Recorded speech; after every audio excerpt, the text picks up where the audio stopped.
This was my engagement dress a quarter century ago. It almost didn't happen. Perhaps you or your spouse was a little slower to surrender to the C word, commitment. My sweet man was a riot.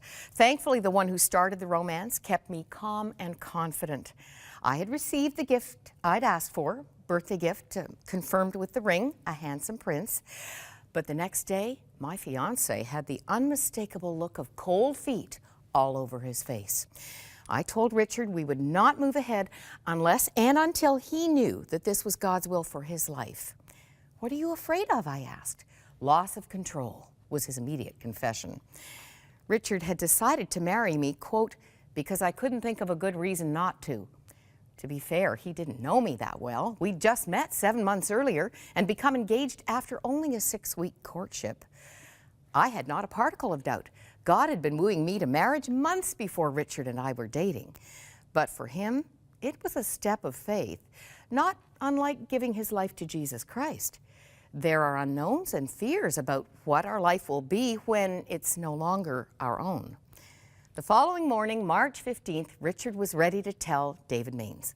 We knew David would want to make an announcement on the program, declaring to Crossroads founder that he had asked me to be his wife changed everything. Let me take you back to 1989 and the engagement announcement on 100 Huntley Street.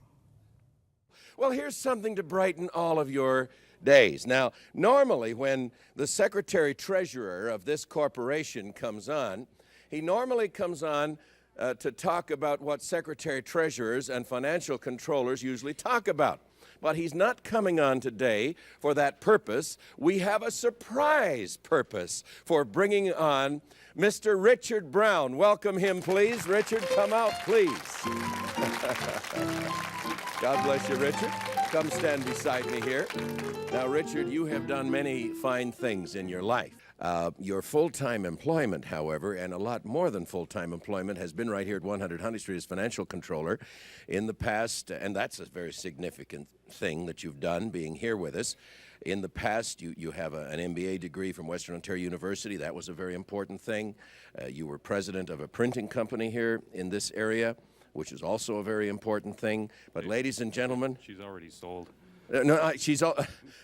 You messed up my line. I was going to say, and here it is, the most important thing, I think, is a decision that he just made last night. He put a ring on the finger of Moira Hunt.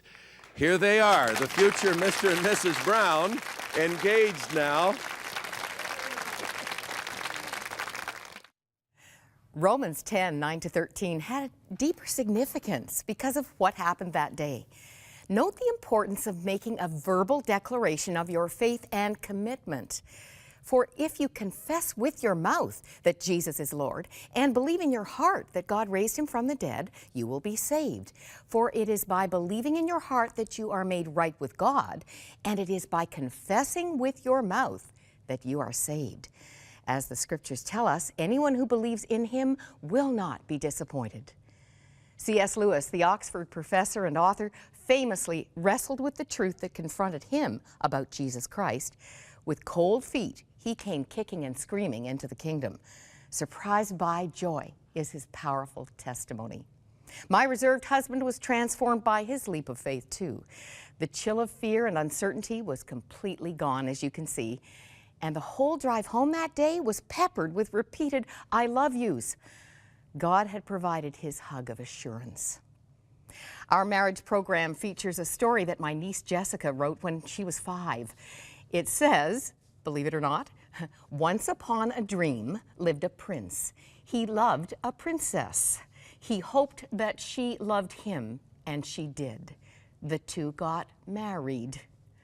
More about that special day tomorrow, which happens to be May 6th, our 25th anniversary. Once Upon a Dream is a chapter full of surprises and hugs from heaven.